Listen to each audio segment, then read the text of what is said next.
Hola. Hola, buenas noches. Por favor, bueno, en primer lugar, darle la bienvenida a Monseñor Martínez Camino, don Juan Antonio. Para nosotros, ya lo sabe, es un honor y se lo agradecemos de corazón que esté aquí con nosotros esta noche. Y sin más ya, por favor, pues podemos empezar. Bien, buenas noches, querido don Juan Antonio, don José, amigos, señoras, señores. Cuando estaba pensando estas pequeñas palabras, que espero que sean pocas, me he dado cuenta de que hay un cierto hecho providencial en esta conferencia y en la fecha.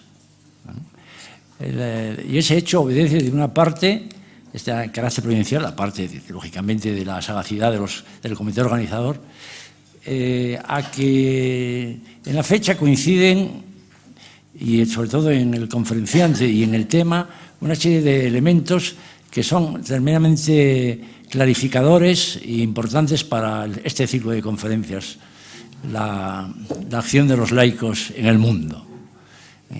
El hecho de que hoy esté con nosotros un obispo, que además este obispo sea obispo auxiliar de Madrid, o sea, obispo de nuestra casa, esté en nuestra casa.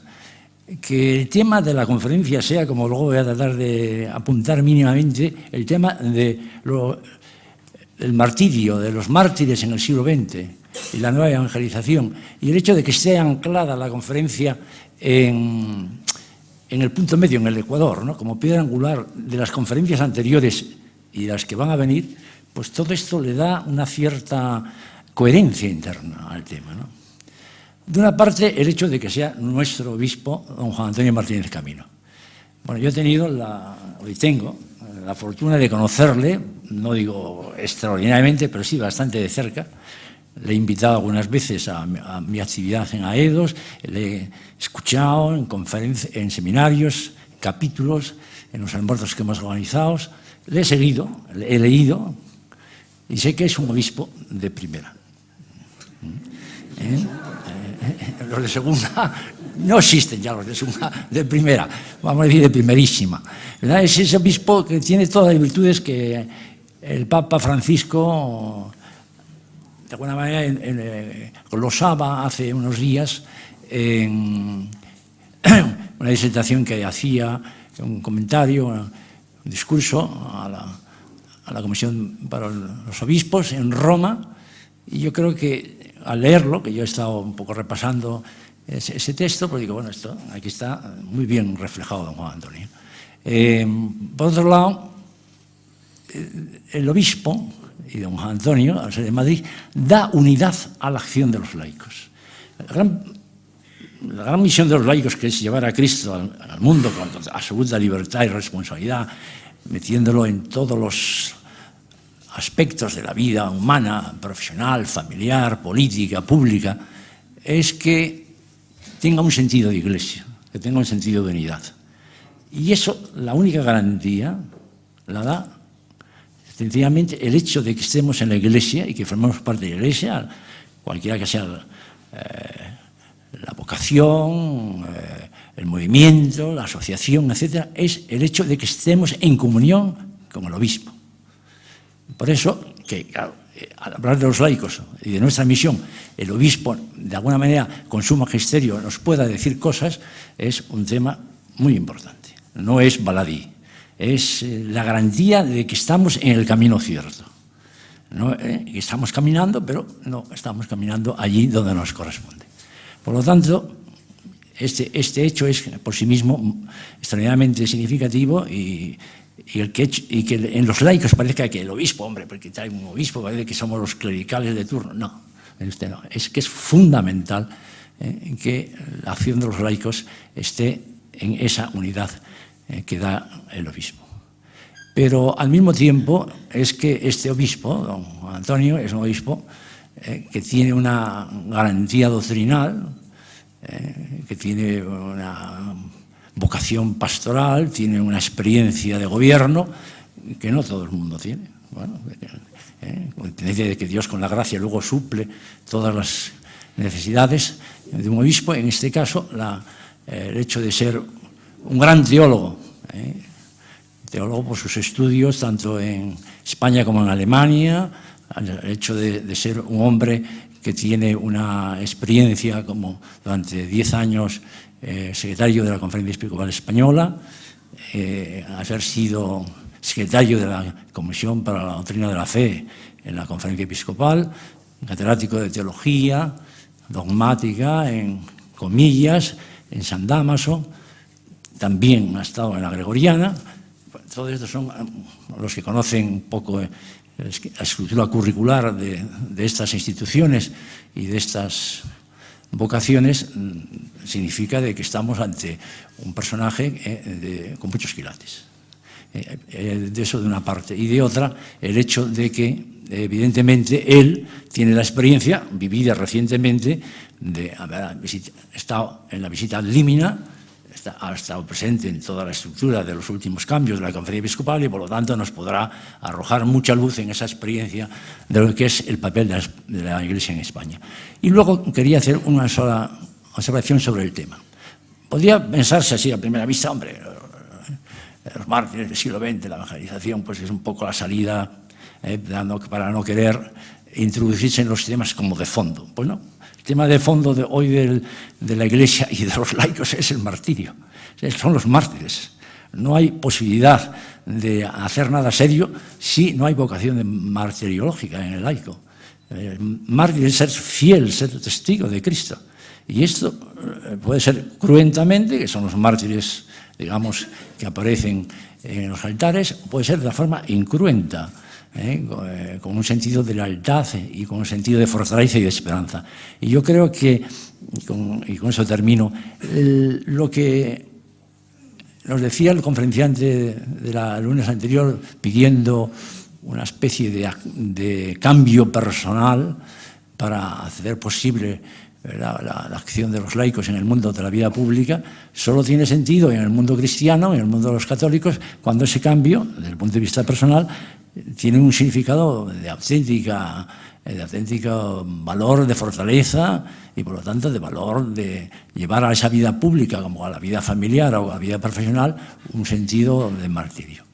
Igual que la proyección de esa vida del laico a lo que vamos a ver en las próximas conferencias sobre la vida o sobre la educación, solo se puede reflejar y con este tipo de vocación.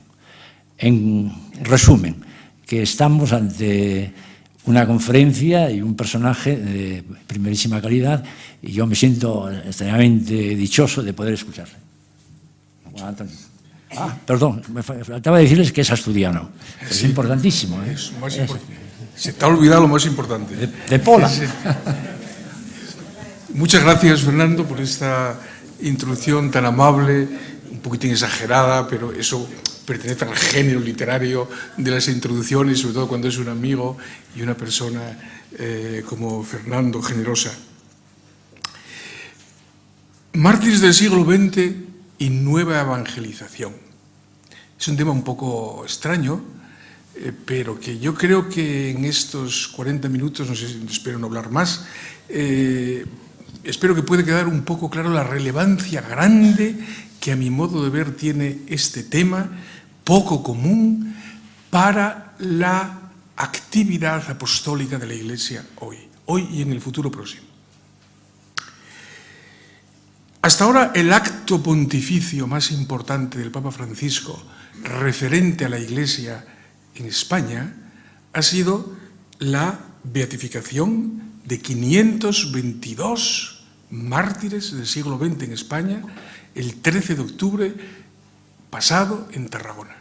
Él firmó los decretos correspondientes, él envió a su representante a Tarragona, al cardenal Amato, y él nos grabó un videomensaje para poner en aquella ocasión a los 25.000 fieles provenientes de toda España que estábamos allí en aquella mañana radiante.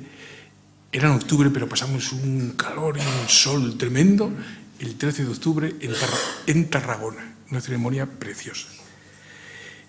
El centro de aquel mensaje, de aquel videomensaje, fue la invitación a ser cristianos sustanciales, no barnizados, no de barniz. Esas cosas que dice él.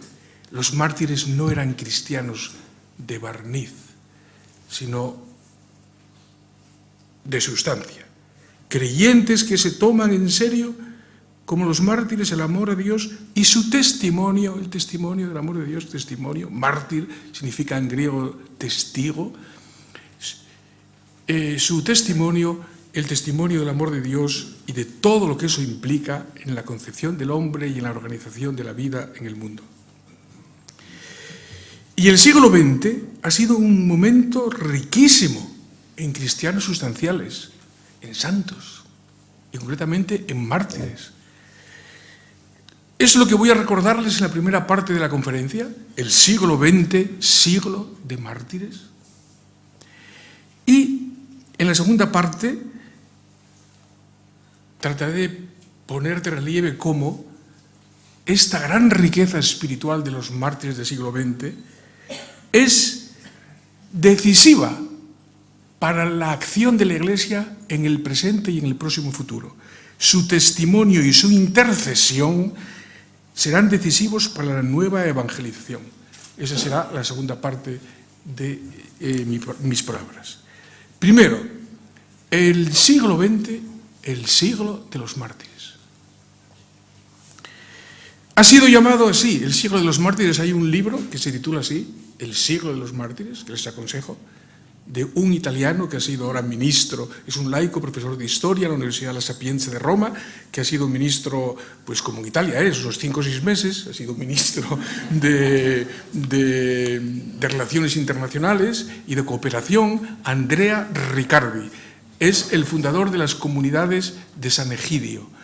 Y en el año 2000 escribió un libro que se llama El siglo de los mártires, que es una visión panorámica y sintética de cómo el cristianismo ha sufrido en el siglo XX una persecución como nunca antes en la historia. Pero no se habla de ello.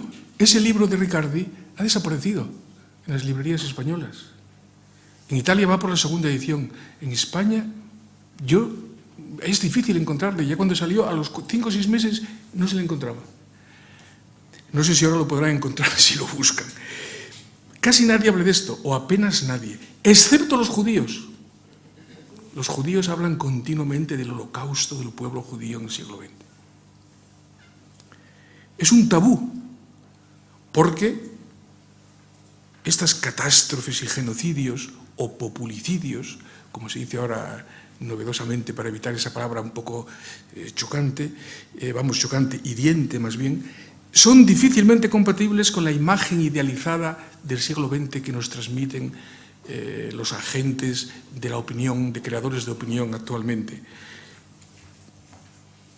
El siglo XX aparece como el siglo de los derechos humanos, el siglo de la democracia, el siglo del avance en todos los campos del saber y de las ciencias y de la tecnología.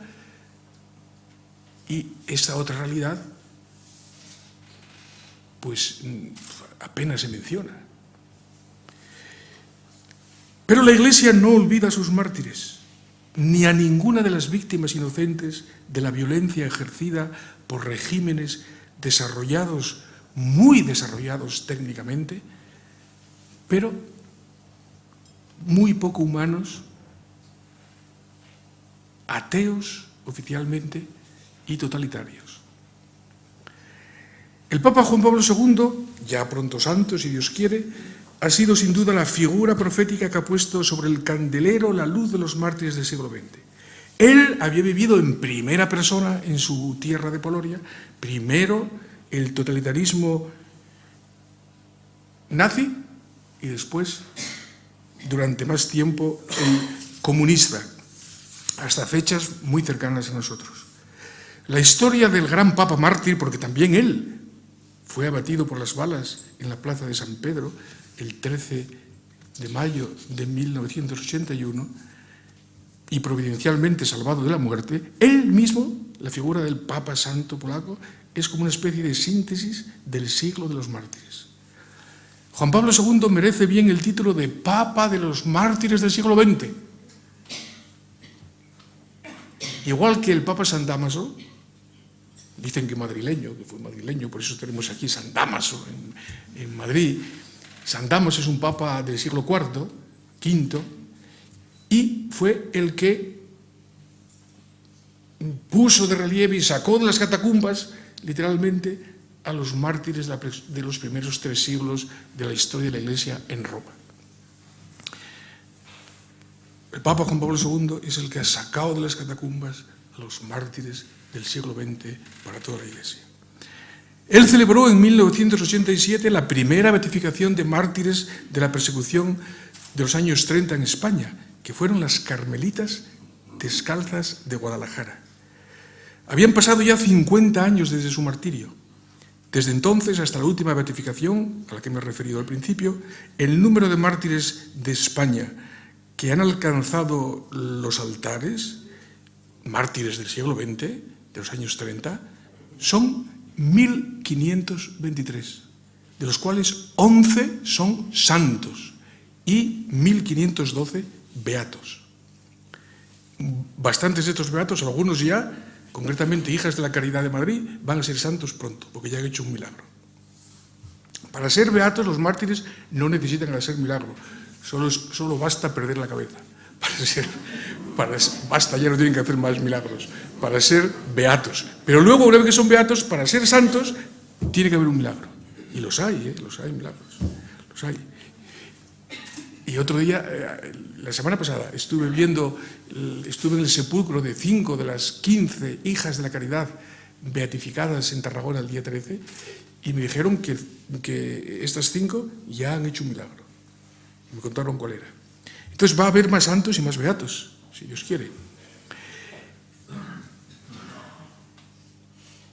Pero el martirio fue en el siglo XX un patrimonio de todos los cristianos de todas las confesiones en Europa, en toda Europa.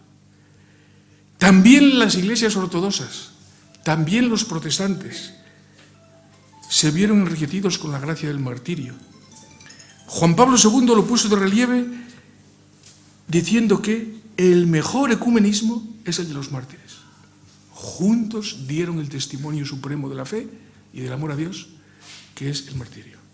Juntos, a veces en campos de exterminio, por ejemplo, en las islas Solovsky, en el Báltico, pues había sacerdotes católicos, sacerdotes ortodoxos, juntos y diciendo, pero estamos separados, ¿por qué?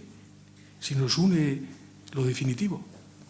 Y murieron juntos y sufrieron juntos el martirio. Las cifras son enormes. Yo no les voy a abrumar con cifras, pero como es una cosa tan desconocida, y estoy seguro que ustedes se van a sorprender, pues les voy a dar algunas cifras. Las cifras son enormes. En España son enormes las de España, pero palidecen ante las cifras generales de Europa y del mundo. Solo de Europa, pero también del mundo. En España fueron 12 los obispos que fueron asesinados en los años 30. 11 en el 36 y 1 en el 39. De estos 12, 10 ya han sido beatificados. 2 todavía no lo son, que son el obispo de Sigüenza, Guadalajara, que fue párroco de la Concepción en Madrid, construyó la iglesia de la Concepción, y dijeron, ahora me van a hacer, verás tú cómo ahora me nombran obispo de cualquier sitio por ahí. Y efectivamente le nombraron obispo de Sigüenza, Guadalajara, y allí sufrió el martirio. Es el primero que sufrió el martirio de los 12 obispos asesinados en los años 30. 12 obispos. Sacerdotes, unos 7.000. El libro de Montero sobre la historia de la persecución, Antonio Montero tiene un libro en la BAC del año 61, que es el libro sintético mejor, pero está superado en las estadísticas. Se han encontrado muchos más. Allí habla de unos 6.300, pero ya hay unos 7.000 sacerdotes religiosos y religiosas. Pero estas cifras, comparadas con las de Rusia, que son verdaderamente escalofriantes, se quedan pálidas. Si en España fueron 12 los obispos asesinados, ¿saben ustedes cuántos en Rusia? Desde la Revolución Rusa de 1917 hasta los años 50. 250 obispos ortodoxos fueron asesinados o murieron a causa directamente de las prisiones y los trabajos forzados. 250 obispos, que son cismáticos, pero que son obispos válidamente consagrados. Y ¿saben ustedes si en España fueron 7.000 los sacerdotes religiosos y religiosas asesinados, cuántos fueron en la Unión Soviética? 250.000. Desde 1917 hasta, claro, fue durante más tiempo, pero desde 1917 hasta 1980 más o menos. Solo en 1937 y 1938, fíjese qué fechas, coinciden con la Guerra Civil en España, solo en 14 meses, entre 1937 y 1938, fueron arrestados 165.100 sacerdotes ortodoxos por una orden de Stalin, que es la orden número 00447. Ahora eso está en los archivos de la KGB, que llevan ya 20 años estudiándolos. Fueron arrestados 165.100 en 14 meses, de los cuales fueron fusilados 105.000 en 14 meses. En Tarragona, yo tuve la casualidad, tuve la suerte por otros motivos, no era por este motivo, pero el verano pasado estuve en Moscú una semana en casa del secretario general de la Conferencia Episcopal Rusa, que son 4 obispos, son como Madrid, toda la Rusia, son 4 obispos católicos. Y los hermanos ortodoxos me invitaron a ir a Butovo, que es un gran bosque cerca de Moscú, que en el año 37 era un campo de fusilamientos. Y allí me enseñaron, ese lugar lo ha entregado ahora el Estado ruso a la Iglesia Ortodoxa. Entonces allí han hecho un gran parque donde hay 16 fosas de 4 metros de ancho, 4 metros de profundidad y 100 metros de largo, con 35.000 fusilados, entre los cuales 1.000 sacerdotes ortodoxos y 8 obispos ortodoxos. Solo en Moscú en 1937 y 1938.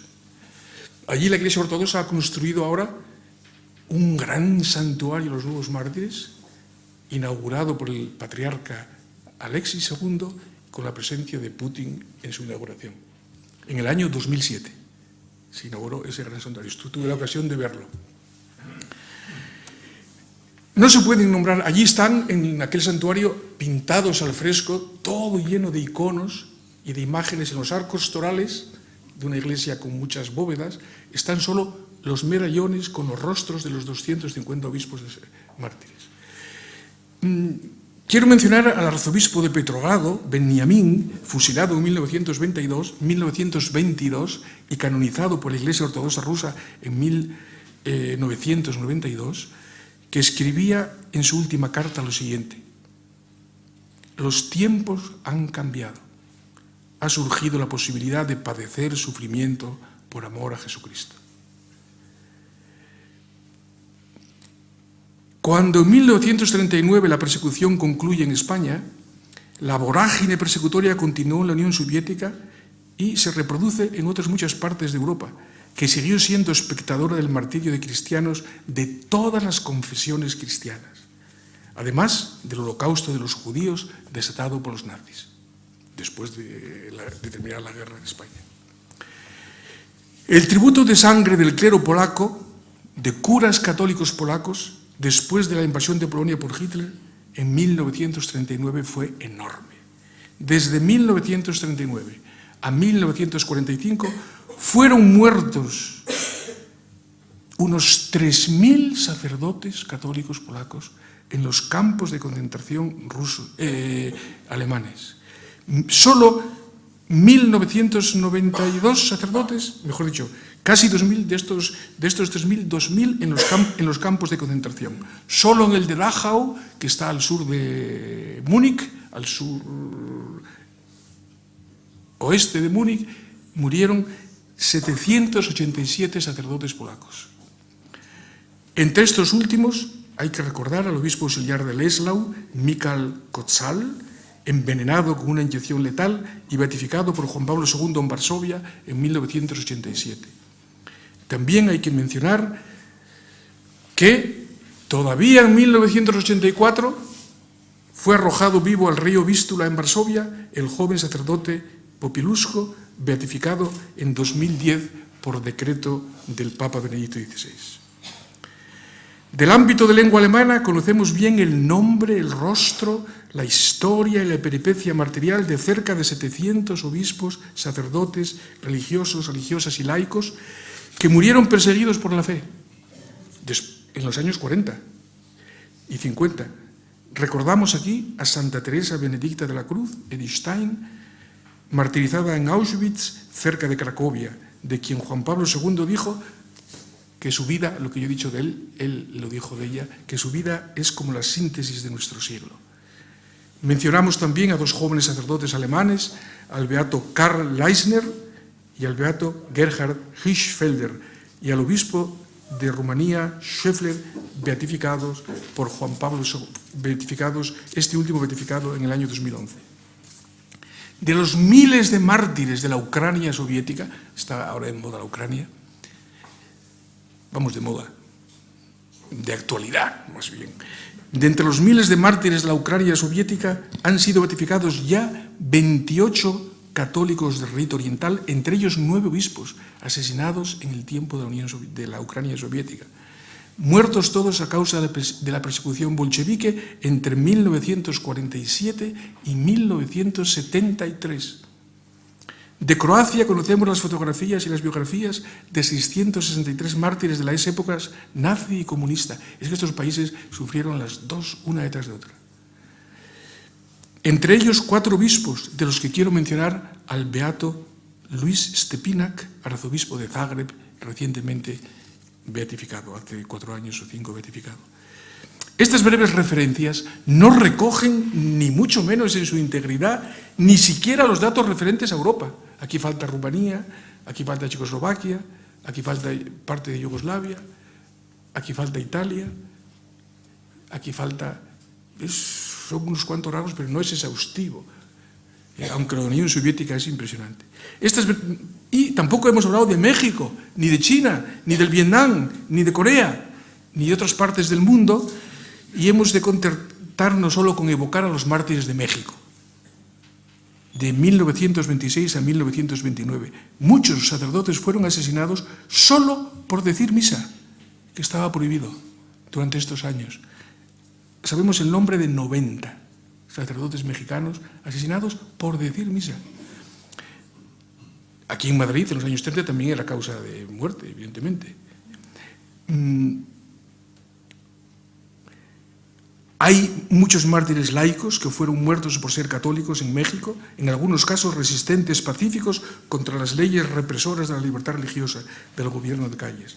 En 2005 fueron beatificados de estos laicos 9, junto con 2 sacerdotes del estado de Jalisco de México, entre ellos el beato Anacleto González Flores, un abogado que encabezaba la lista.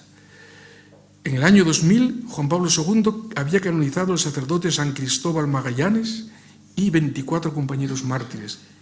Pero el más conocido en España de los mártires mexicanos es el beato Miguel Agustín Pro. Este era un sacerdote jesuita que fue asesinado sin juicio alguno delante de las cámaras y de los invitados del gobierno de Plutarco Calles en el año 20, no tengo aquí la fecha ahora, creo que fue el año 28, 29. No cabe duda, el siglo XX es el siglo de los mártires. Una gran persecución se desató contra los cristianos en todo el mundo y particularmente en Europa. Solo teniendo presente estos amplios horizontes es posible entender lo que pasó en España en los años 30. Montero, en su libro La persecución religiosa en España, no hace ni una sola referencia a todo esto. Parece que España fue una cosa caída del cielo. Typical Spanish. Quod non. Como Como se comprende, porque lo que hizo Montero no era esto. Lo que hizo Montero fue ir diócesis por diócesis, congregación por congregación, haciendo fichas. Fue un trabajo ímprobo para poner en limpio lo que había pasado en España. Eso había que hacerlo y no estaba hecho.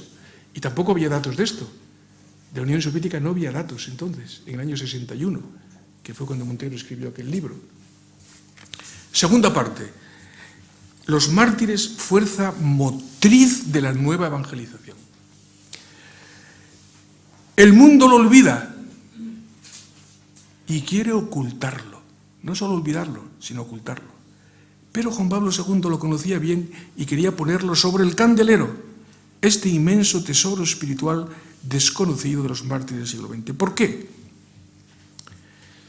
Juan Pablo II estaba convencido de que así como los mártires romanos, es decir, del siglo I, II y III, Santa Inés, Santa Cecilia, Águeda, Lucía, Inés, Cecilia, Anastasia, mártires que todos los días se recuerdan en el canon de la misa, en el canon romano, Marcelino, Pedro, Felicidad y Perpetua, Pedro y Pablo, todos los mártires, Cosme y Damián, Sisto, Cornelio, Cipriano, también mártires, todos ellos mártires del siglo XX, digo del siglo XX, del siglo II y III, Igual que estos mártires fueron la semilla de la evangelización de Europa en el primer milenio,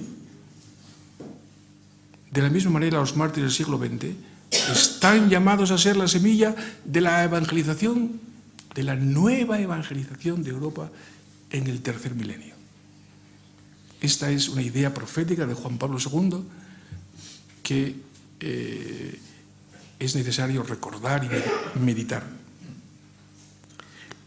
Los mártires del siglo XX son personas de la misma fibra espiritual que los de los 2 primeros siglos y los de todas las épocas.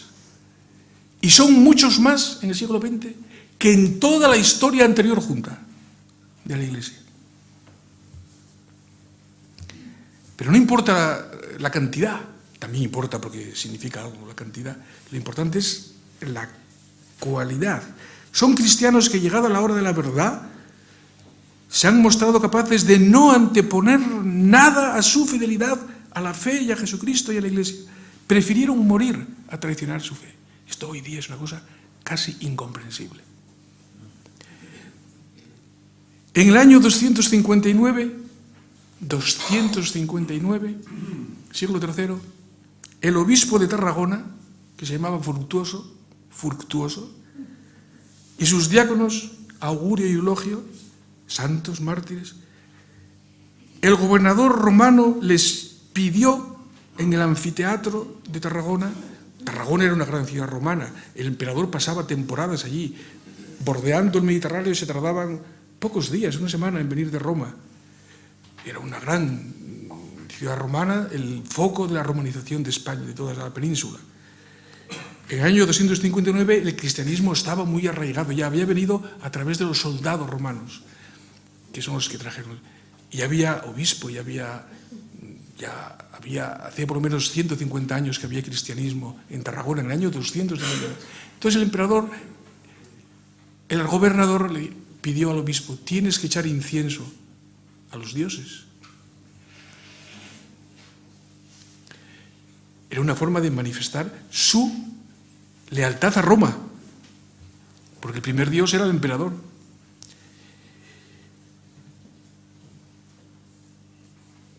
No lo hicieron y fueron ellos quemados vivos en el anfiteatro de la ciudad. En 1936,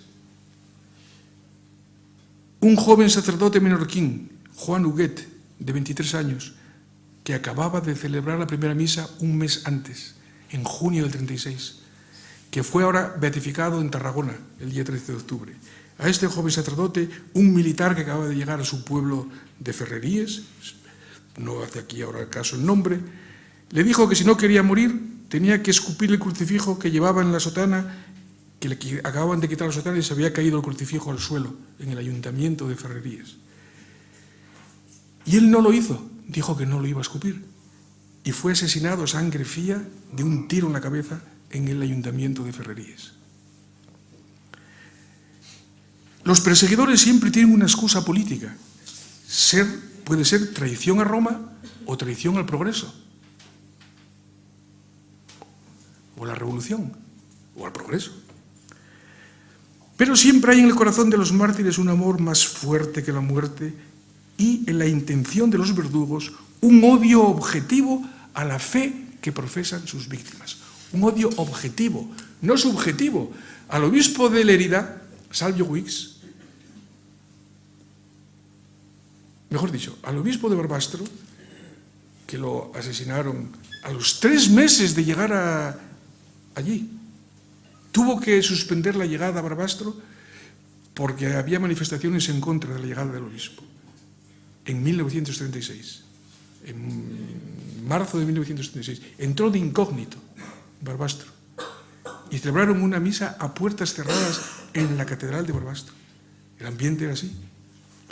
Los que le mataron ni le conocían, pero era el obispo.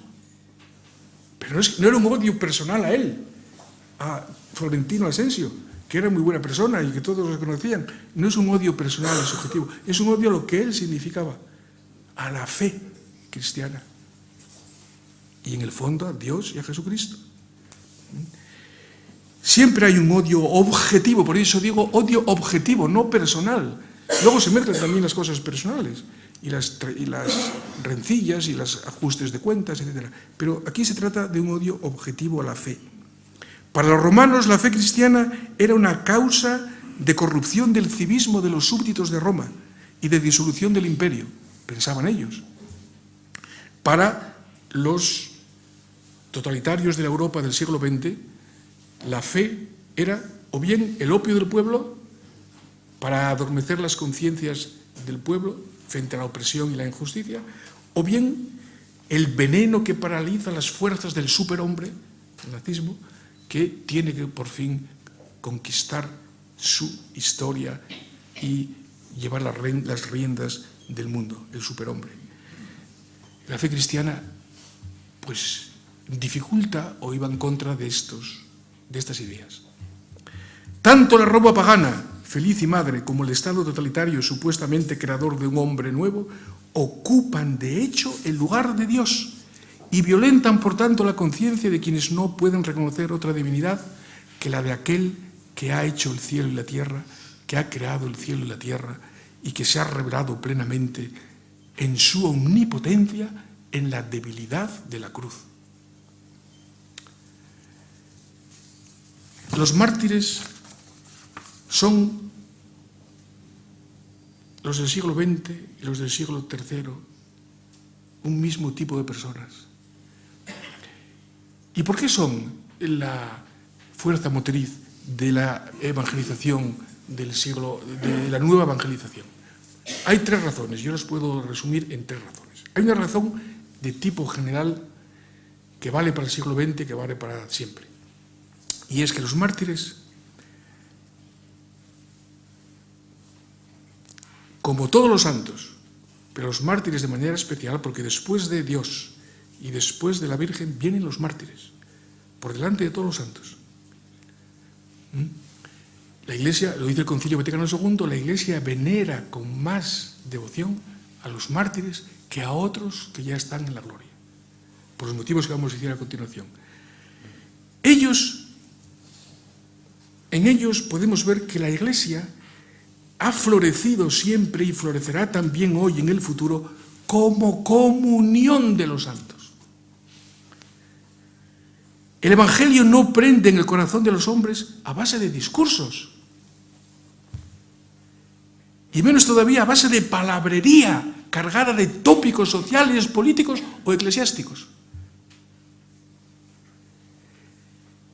El Evangelio atrae y cautiva las mentes y las voluntades de la gente en virtud del testimonio de los santos, que son el cauce ordinario de la gracia de Cristo. Ellos son quienes han vivido la comunión con el santo de los santos, con el mártir de los mártires, con el testigo de la misericordia infinita de Dios, que es Jesucristo. Han vivido su identificación con Él de una manera plena y literal. El Papa Francisco habla con frecuencia de la Iglesia como una comunidad de la memoria. El creyente, dice en la Evangelii Gaudium en el número 13, es fundamentalmente memorioso.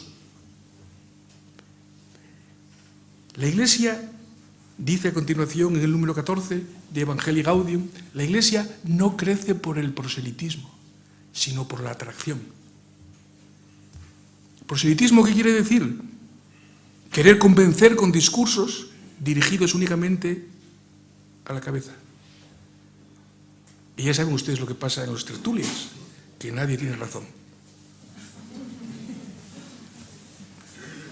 La Iglesia no es una tertulia, ni una escuela de teología, siquiera, ni una escuela de formación de catequistas, tampoco. Puede haber mucha formación, mucha tertulia, mucha teoría, y ser un fracaso apostólico, como por desgracia estamos viendo, con mucha frecuencia. No hay evangelización de palabrería, de proselitismo, sino de atracción de vida. Y eso es lo que quiere decir que la Iglesia es la comunión de los santos. La comunión de los santos, la unión de los santos.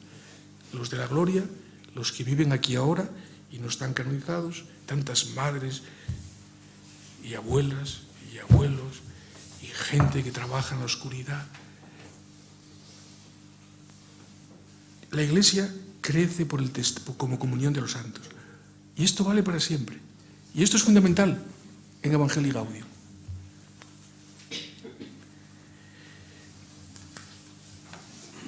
El día 4 pasado, en una de esas reflexiones del Papa en Santa Marta, dijo lo siguiente. El Evangelio decía: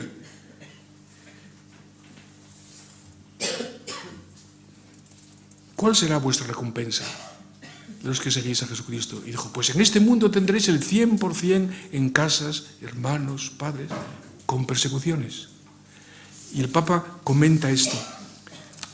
Ciertamente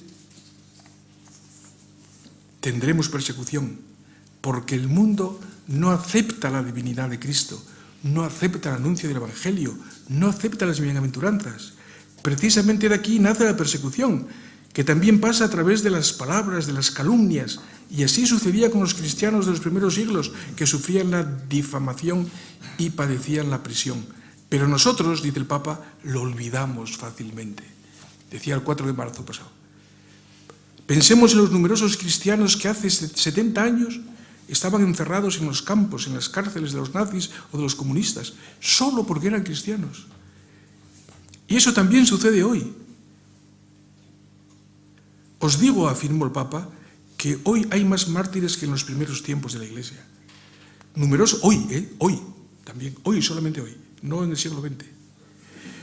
Numerosos hermanos y hermanas nuestros dan testimonio de Jesús y son perseguidos y condenados porque tienen la Sagrada Escritura o porque llevan una cruz. Y este es el camino de Jesús, pero es un camino gozoso, porque jamás el Señor nos pone a prueba más de lo que podemos soportar. Cuando seguimos a Jesús, sucede eso. Y podemos decir, ¿y cuando no sucede eso, seguimos a Jesús? Porque Jesús nos ha dicho, si a mí me han perseguido, a vosotros también os perseguirán. ¿A vosotros a quién? A quienes están con Él. Si no nos persiguen, es que no estamos con Jesucristo. Esto es una lógica que es... Es verdad que también dice el Papa, a nosotros no nos gusta hacernos amigos, enemigos. No estamos para hacernos enemigos y perseguidores, por supuesto que no. Está todo lo que dice el Papa, que es verdad, de estar con la gente, de la misericordia, de la amabilidad. Eso es el cristiano. Pero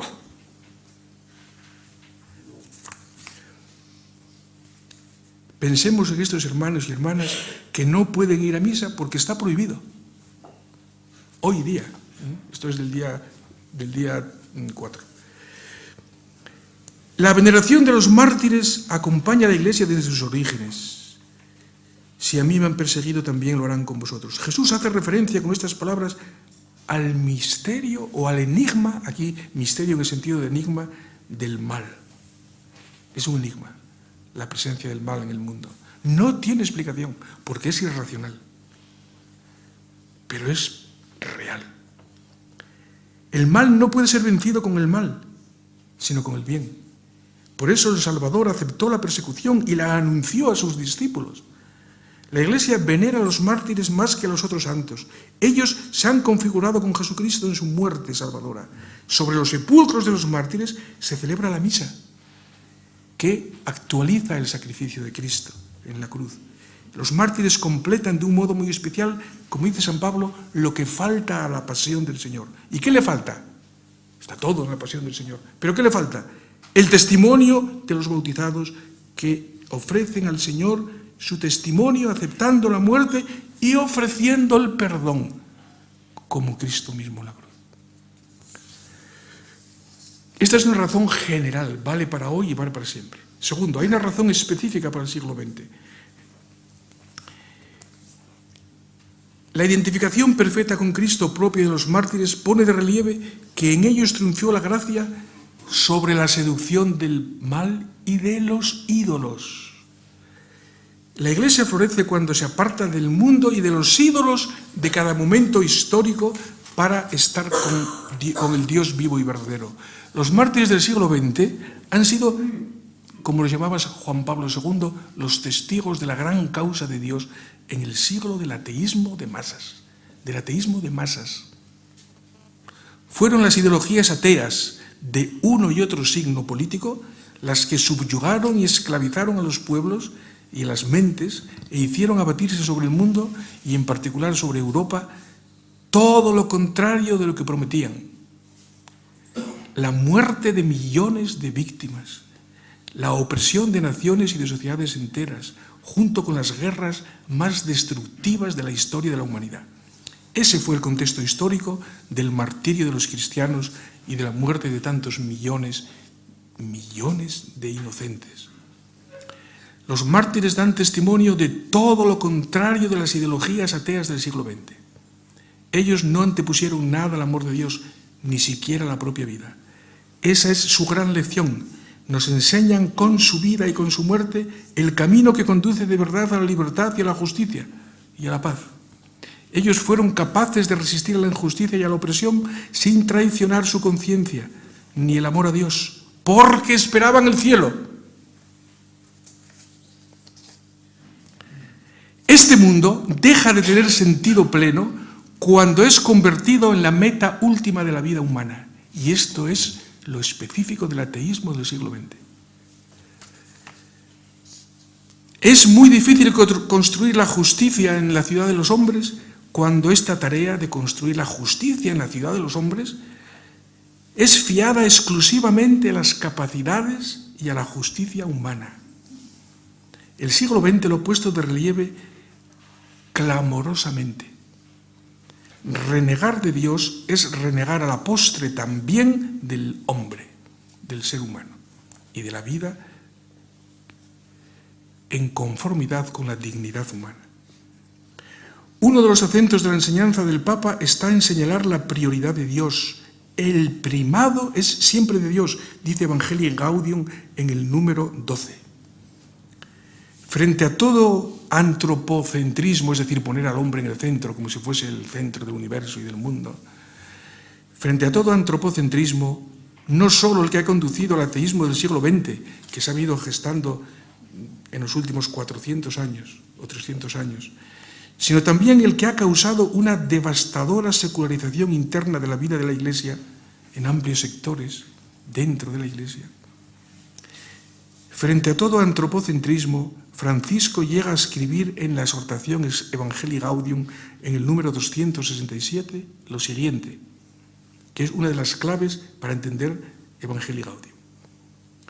Más allá, dice el Papa, escribe el Papa, de que nos convenga o no, nos interese o no, nos sea útil o no, más allá de los límites pequeños de nuestros deseos, de nuestra comprensión y de nuestras motivaciones, evangelizamos para la gloria de Dios.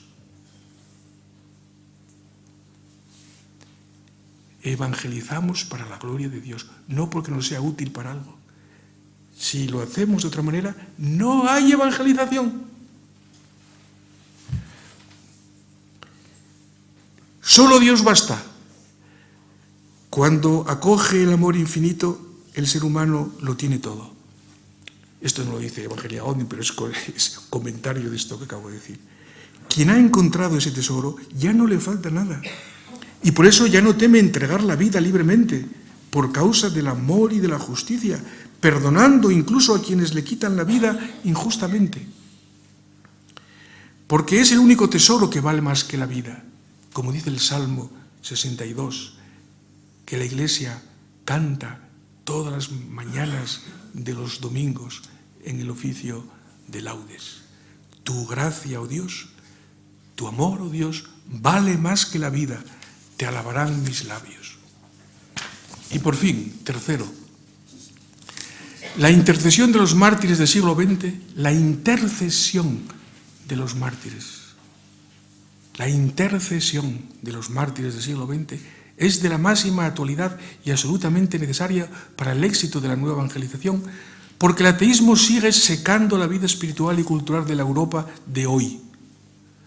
Ahora bajo la forma del relativismo hedonista, que va camino de imponerse a los pueblos como una nueva forma de dictadura y que ya está poniendo de nuevo en cuestión los derechos humanos fundamentales. Se pretende olvidar a los mártires, porque en este contexto resultan testigos molestos